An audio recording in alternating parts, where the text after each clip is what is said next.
Notre dernière rencontre nous attend non loin de là, quelque part dans les sous-sols du musée océanographique de Monaco. Mon père et mon oncle en fait ont monté tous les deux la première ferme aquacole marine de l'île de la Réunion. Mais en fait je suis venue suivre une formation de chef de projet en aquaculture pour pouvoir rentrer à la maison et prendre la suite de mon père sur la ferme aquacole.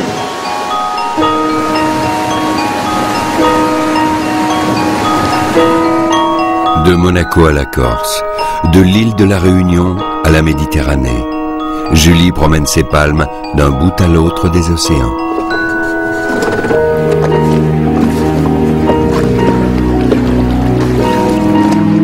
Je vais pratiquement jamais dans l'eau sans fusil. Je vais dans l'eau pour chasser. Je suis dans l'eau, je suis plus moi-même. Je suis vraiment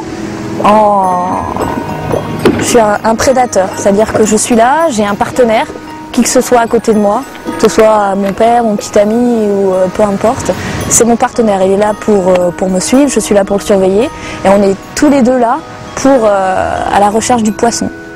Et il n'y a plus rien qui compte, il n'y a plus de soucis, on est dans l'eau, je fais partie de cet univers sous-marin et c'est fabuleux.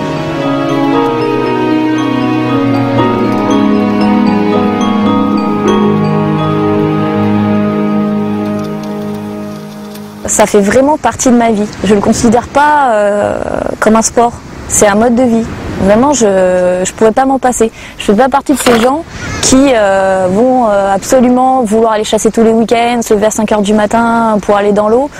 Je peux passer 1 mois, 2 mois sans chasser, mais j'y reviendrai toujours. Parce que c'est vraiment une partie de moi. C'est un héritage familial, c'est comme ça. Julie vit une relation quasi fusionnelle avec la mer.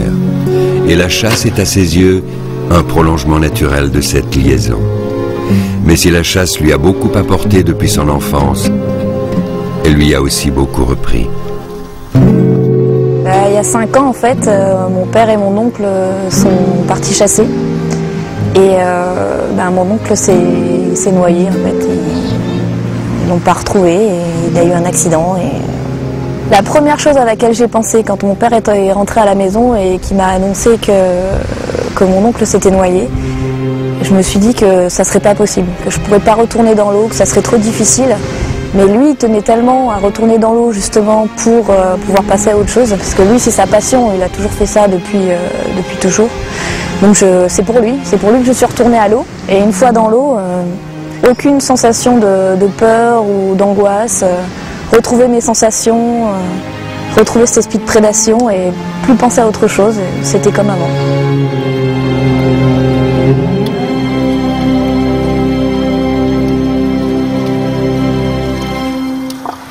C'est difficile la chasse, hein. C'est difficile, c'est un milieu qui nous est hostile. Les poissons sont pas forcément aussi curieux qu'on le croit. Ils viennent, ils passent des fois très loin. Alors, il ne faut pas apprendre tout seul. Parce que c'est vrai que la technique, ça peut s'apprendre en pratiquant ou en lisant dans les livres, mais il y a tout un côté du respect du poisson.